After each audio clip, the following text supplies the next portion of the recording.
Okay, yeah, Papa Charles Kodofosu, and some the ultimate say media brawa na last Saturday ye twem ya and I bra kwasi abwaje of Peace 104.3 FM. Ebeka say then the Lumba busha for Asia na omushia no omagye tumu se odo Bronii ena ye mame Akosua Serwaa ebeye kunafo omienu nyina ebeye kuna. In fact, kwase abwaje be kan we ewo Peace 104.3. Charles Kodofosu Daddy Lumba. By way of some update, another meeting call so painful tenancy, one tenancy no DNP mufi by. Na evangelist Papa Shi waka womu ejina Akosua Serwaa anemu. Ojina omu jina Akosua Serwaa anemu. Nti womu jina Akosua Serwaa anemu. Ti say another meeting call Papa Shi kan ho. Edabo ayi tem so kan ho. Eye Akosua Serwaa nimia. Interestingly, lawyer William Kusi oye mrenim no meeting no mo ankobi nti CCA ejina omukutu ye omuko jina omukusi nkonye ye meeting lawyer ni omukan ye me sure so ma bebo amane but asem ni nyina ni so resources kirem say meeting ni ko so kama na nanom say kuna no ema mienu ni nyina no anye kuna no ebusha panyin ne be amano Papa Shi so wanted ya ma odo Bronii ye kuna niama bia ese oji wo Germany ne nsan tumi nka enti kuna no dia ese Akosua Serwaa kwa na ese oye. This is our information we are picking meeting course kuna no mba mienu nyina so omoye Peace FM esan se amamere munum penifo se ne niama tie na so mienu ye nananom ni omosie no ena kuna no hwana abeyama no ebusua pani na oyama no ebusua no na yie no ene hye bi esi omna so nti ene Akosua ebi edu no se court na ba akotwe nananom atrase omo trase no omienu nyina amonye. This is the information na koyo nso de wudi na chi a Akosua be ma unsa esi form Peace FM. Na enochi ana ebeye nkomodie ewo internet no so ama mafo ibiri na kire omadwene de fa ho. So abeye discussion and you know say your Papa Charles Kodofosu sabio onye nipa bia keke na onye nipa jinjan. He is a very prominent personality wo bra wote ase na we na Akosua Serwaa side a release press statement e dey babonten abetchire mu se saa sama akwasi abwaje etena Peace 104.3 ekaye memende atwamu ye no saa asem no enekrebia nim eyentro ekontompo eti obia anyintumu ewo saa kwan no eso na wei ene ade a mame Akosua Serwaa campo ede ababetu edwa. Family of the late Mr. Charles Kodofosu Daddy Lumba clarifies false claims regarding widow rights and funeral arrangements. Date Amodiadi Ebaye October 26, 2025, issued by Family Press Secretary on behalf of the family of the late Mr. Charles Kodofosu Daddy Lumba. Signed Mrs. Akosua Serwaa Fosu widow and Miss Ernestina Fosu, sister of the deceased. And that is Daddy Lumba niaba Ernestina Fosu wane na kuma omienu na aja omode kate yabeto abonten ebe justify ana ebe clear the air said ya kwase boje tena Peace FM kan ye no enokra bia anim. Daddy Lumba wey ehonsam akoye SMP. In fact, anyway, the family of the late Mr. Charles Kodofosu, affectionately known as Daddy Lumba, wishes to categorically refute, I think they want to say refuse, and clarify false information currently circulating in the media and on social platforms. Specifically, the family strongly denies the rumors presented by Mr. Kwesi Aboagye on his program on Peace FM 104.3, aired on Saturday, 25th October 2025, suggesting that both women involved have agreed to perform their widowhood rites together during the funeral of the late musician. This information is entirely false, misleading, and without any factual or legal basis. Na chasamba so much say ensema yenu abema Kwesi Aboagye tena Peace 104.3 FM. Kaye categorically say meeting bi akoso. Na meeting na akoso no ama akonya ama ho kwan say yenu aba Bronii ebeye kunafo. Na ye maame Akosua Serwaa so omo na omo twen se obaje atum se Bronii beye kunafo na abusuafo ana abusua ena ekire enipa obeye kuna enti sansam na Kwesi Aboagye tena Peace 104.3 kan no kratai chapter ya medical ya kenkan epese kire se sansam ni nyina ya ahudi abradasem ene kura ba ku sempo enim. Now, I'm going to also enfa. Clarification of the family position. A meeting was held on Friday, 25th October 2025 at Serwaa Fie, chaired by Nana Osei Kwame Chirichwe Nkosua for Asanteman, where the issue of marital status was raised for clarification. At this meeting, a representative of Mrs. Priscilla Oforiatta Bronii, who has publicly claimed to be a widow, was asked to produce a marriage certificate or any legal documentation providing her marriage to the late Mr. Charles Kojofosu.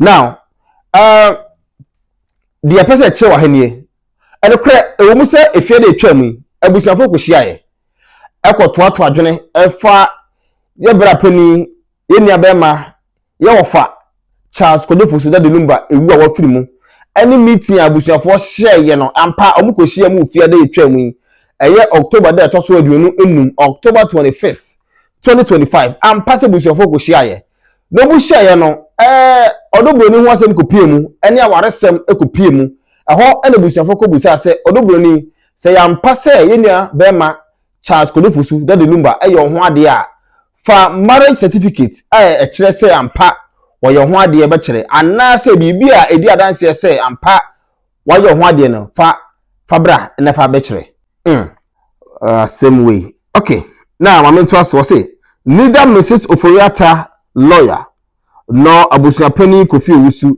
could present any evidence of or marriage certificate to substantiate her claim.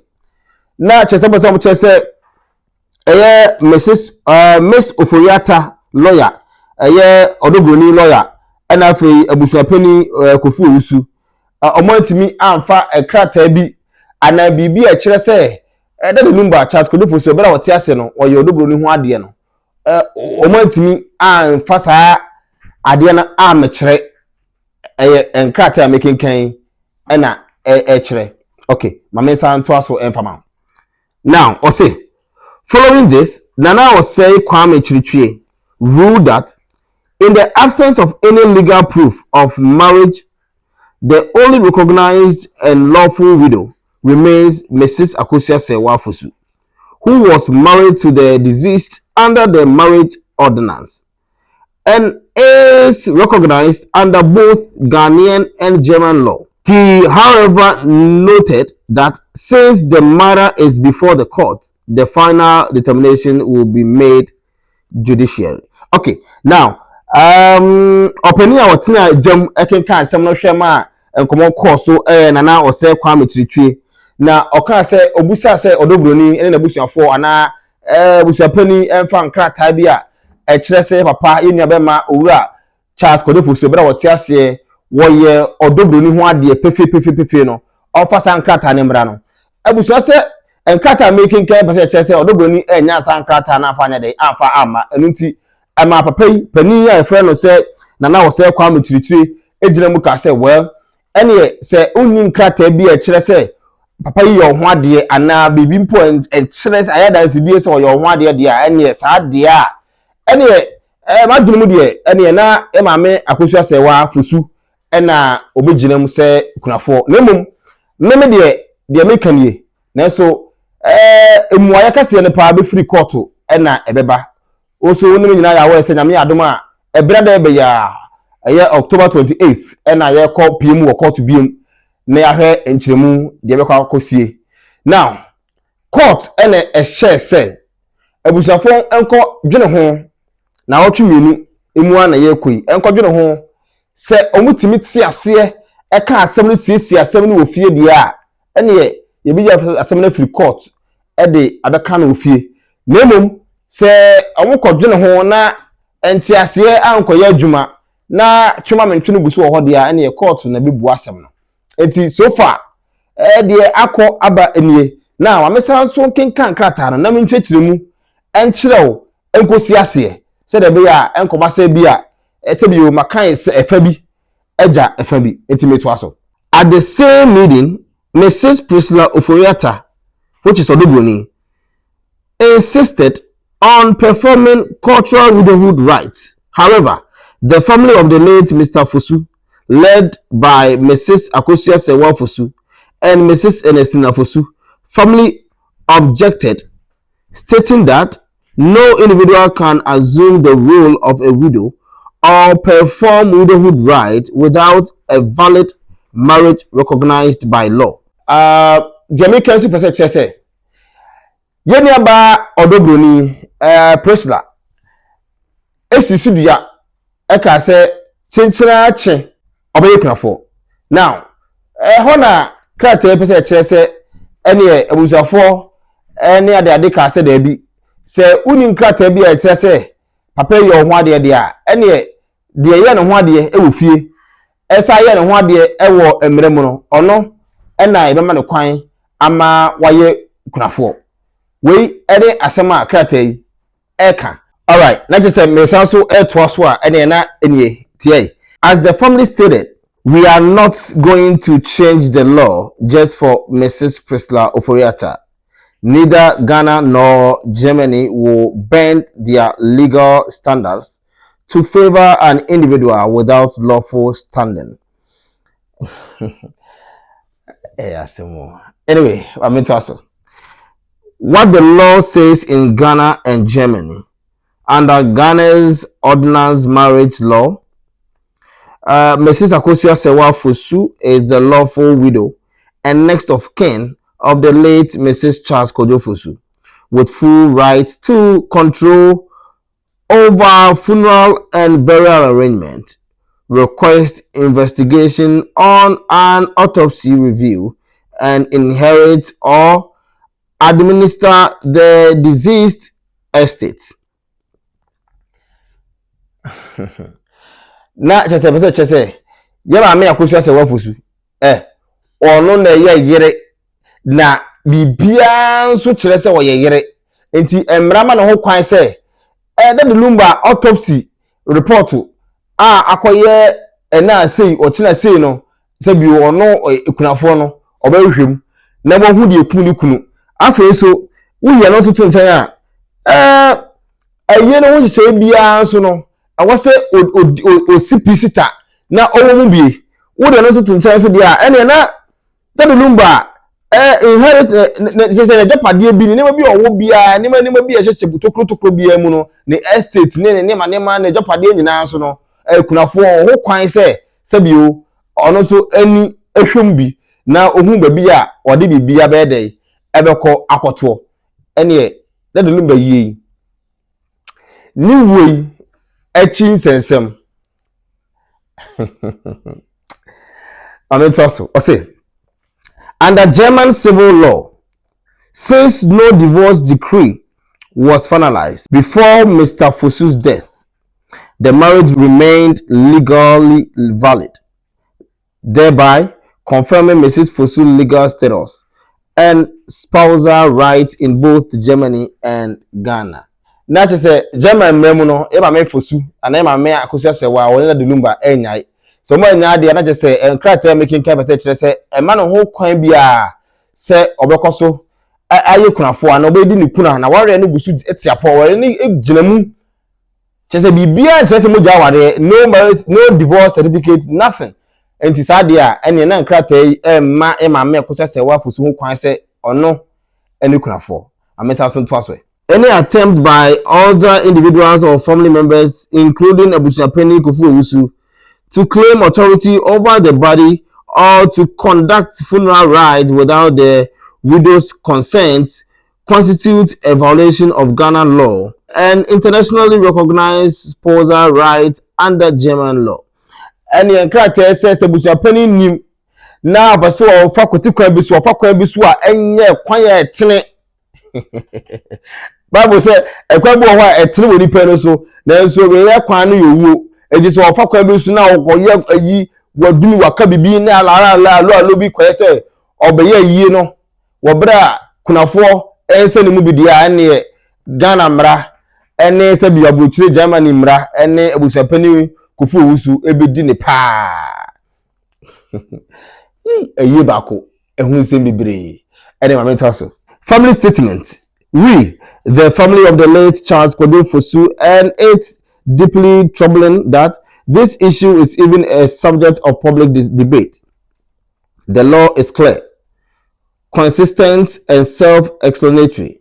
Mrs. Akosua Serwaa is, by both Ghanaian and German law, the only lawful widow of the late Mr. Fosu. We therefore urge the public and the media to respect the truth, uphold the dignity of our beloved father, brother, and husband, and disregard any misinformation or unauthorized claims.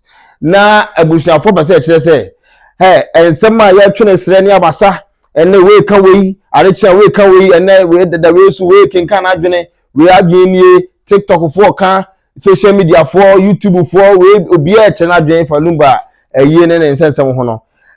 Abusuafo say ha omo pa, omakoma mu no, omunya ya nkasa de ne kura kanya den ka ama ha omo yi pa. Shibusua kuma a che say eye omo ya na so omende enyaba na woti se manfo bi kike kansem hunu bi asebio mo waso ekura nkoho na Ghana mra ne Germany mra no maye maame Akosua Serwaa fusu nko a mo no nko a akonya kase pa se ono nko na beye kunafo kase a bibia entimi ensi ho kwan enti omo busua no omo dwene ho omo ntia se manfo bi twanchia kana foforo kra wo social media so radio so TV so any omo akeka enti se wo tese obi bo emogu bi a na obi kan sem bi se say a emfa kwan mu a o say pagu enya no kre se obi ka sem bi ka sem ma Akosua Serwaa Fosu ontimi ne kunafo ana se odo Bronii na be kunafo a sansem ni nyina na omo se enya no kre enti forget it ene e chata wala nyum no omo twam obi a se obi obekeka sansem ni bia no forget it na ma adwene nyina anya se emra no emra e ma Akosua Serwaa Fosu nko a ena eye kunafo.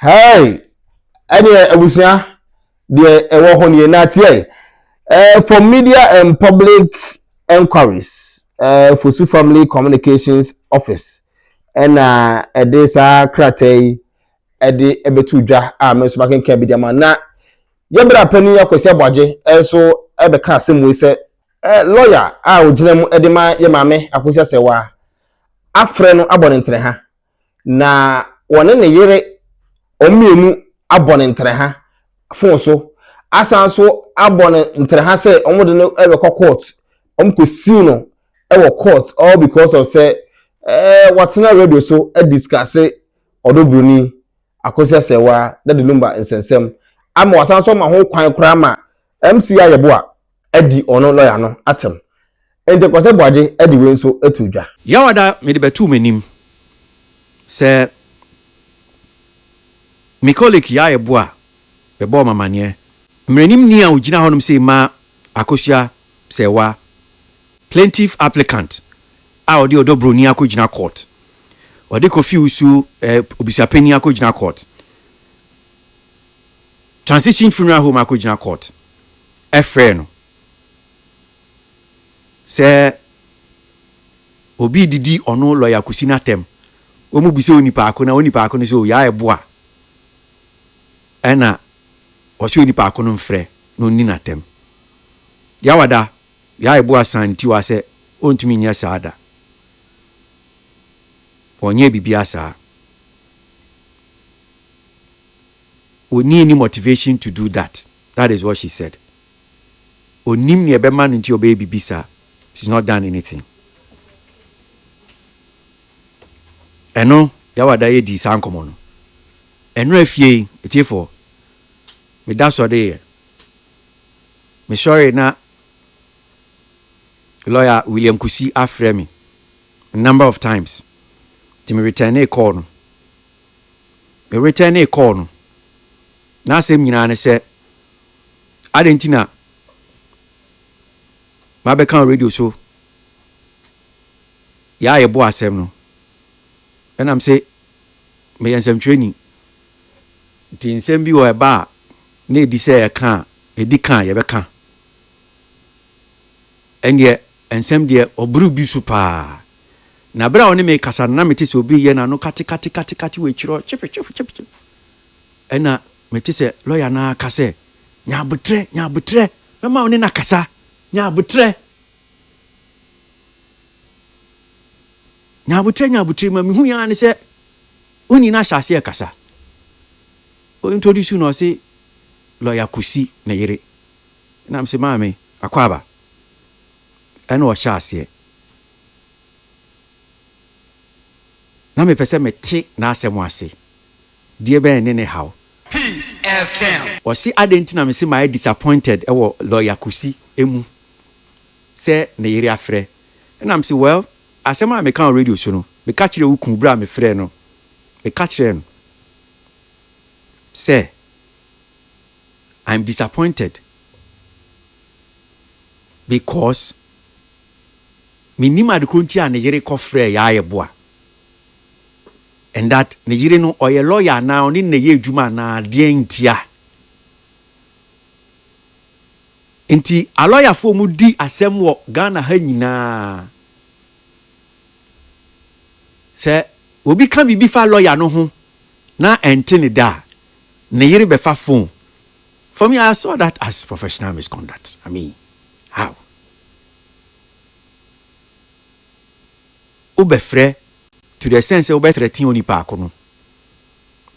And nya ya Yeboah ka kire me no. Owa ha. Call report to Crown Matesana police station officer Frey. Lawyer Kusi say since an yere no Kumasi the ombe case no Kumasi. Because ya Yeboah also felt threatened, so threatened. This is what she said. She told me. And which you know, messages be or say, Ofi say, lawyer Kusi wife they send no. Or yes, or quack retrieve messages no. We say what delete messages no. This is what ya again told me. This is exactly what we said on radio Thursday. Lawyer nene yire so omonti ase. Enti omo de me be court. And I'm say and ya denti na mo frɛ me mfa me nkokote ti sisi ama frɛ me ya mo ni mi di nkomo phone so yi die pa na mpese mo ka ti o mo keka o ma adwen a kyerɛ me kama and I'm see you me da o ma se me de na mfi sɛ mo frɛ na ye na ya to adwen but sɛ wa frɛ me na o ne o yire na mo keka ma adwen kyerɛ me a next time sɛ mo keka ma adwen a kyerɛ me a mo nka kyerɛ me na me so mi twa ticket ma me yire a o ti abrokyire no mfi abrokyire mbra Ghana. Enti nka wo frɛ ye wo yiri gina so na mso yiri gina kyire ho o kan no so aka bi saa ne na ye kɔ na we a wo ne wo yiri ma frɛ mi ya mu tu bi mu nko a wo bo mi benkum na wo yiri so abo mi ni fan de. That is unfair game. Next time let me know. I will also buy ticket for my wife no aba ni na idea see ani mu hu ni sa. Because this one, I don't understand why you just give me notice.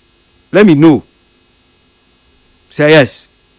Open so ye bibisa. Peace FM. And what she and MC Yeboah. And she say about no two Brazil. na ono onti obia de all kan worker na lawyer na yere edinatem na wo de asem na kwakoma police for say police for so enka na asem enfa ema no say lawyer yere age phone atsete wono MC Yeboah enti asem no aye personal amafo afa asem we ho. I don't know what's going on, but let the number we who some of those maybe anyway MC Yeboah so e de asem we abetuja Mr. Lawyer kusine ne yire muntie me yie pa me pacho me nya akola na mete ya ena sebi o umfa phone embe send me messages enke kasa ansem we nche me mane nwin se bebo me hu me nam ho mabo me to Brazil na me nam enti wuntumi emfa phone. Let this be your first and last. And makache ne se Mr. na eni die mu asem no akwakodi police enti yama police nye adwuma emani frɛ me bio medanase medase da do Lumba baako ne ho nsɛm bebre wɔte ase nsɛm bebre Lumba te ase nsɛm bebre any there's one thing I will say the mechanic say Lumba be wɔte ase no na ne fie kura no it's not easy so we hu ne fie the fie ameminim say o minim nyina eye de what tantra hell de na ben captain smart fie no ana de smart enso ko si efie ewo ne nche no eno ena me na menim se Lumba te me mpere menim se Lumba mpo fie mpo islogon minimu da because I never knew owuye ana sebio ana ofumu ana sebio me te se Lumba kwa no ofie o islogon I never knew or you be a very private person enti the fear na sebio ye me bi enima ye taifa efie ane de ya dakra betumi do akọ ho de enyina yenim ho a sebio eyi fie se fie ni kura no ne pro ye mie ma enye izi se Lumba fie obebie gate ato ye mie fie ni gate ni ebie se kura ni ko school na ebie obo school ba na ebie ye mie ni rough ye bie when they are going to school and when they are coming back from school.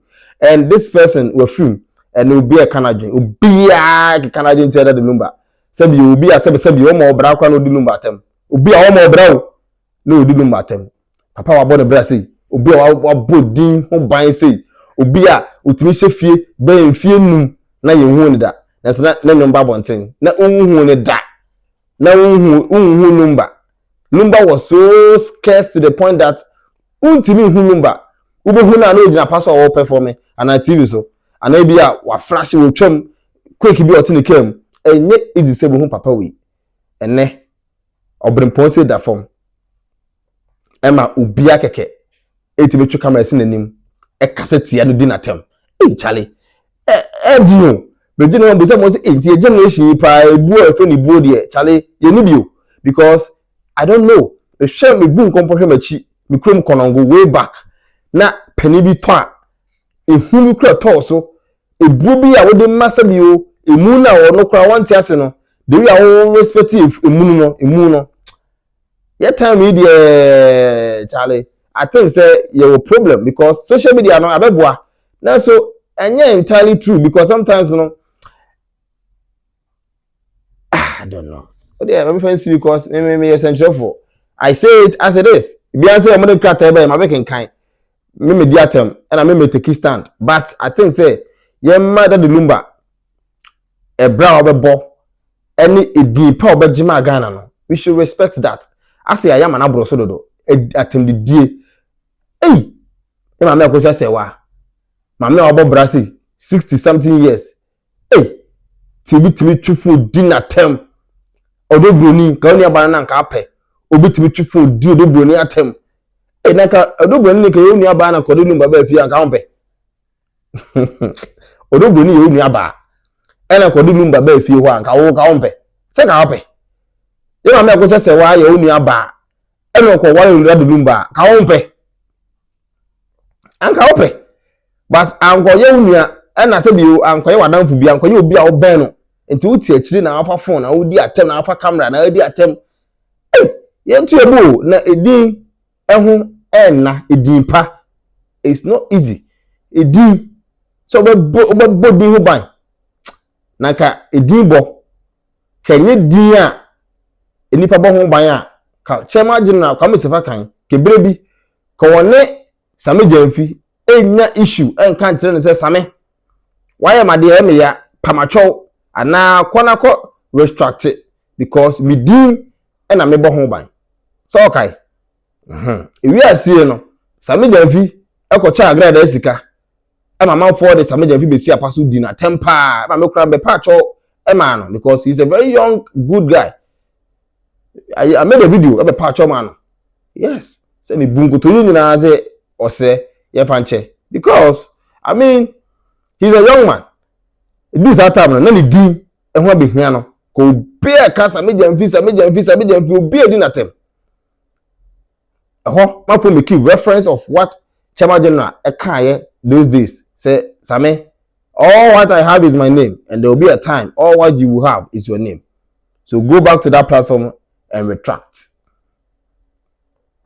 And it be for the politics, it be for the say. But a D is very important. See about dia, a dia and some nkofo kafa. See about dia, wo the bold things is here. What will people say about you? Well, is it going to be good or bad? Now see about dia woma ebenya wudi so faso na wa chiri wudi about dia. How a better day you both Dean Christian upon how would that name be? You bought despite you bought His Excellency John Dramani Mahama, Akosua, President Kofo, JJ Rawlings, you bought DB or say come a despite you bought a Dean, DB na a Dean say one no one about the DB may be a amount. There are some places when you get there. You don't have to talk too much. You just have to mention a name and you will gain access. You just have to mention just one single name. Ubodina will be gaining access. You will be you rest some places be one kaya now so that there see bit me hot da. But a DB you bodin be ubi DB a boy it be a kwami man. And sometimes a din is very important. And that the Lumba dia a da passo will be a train strania basa.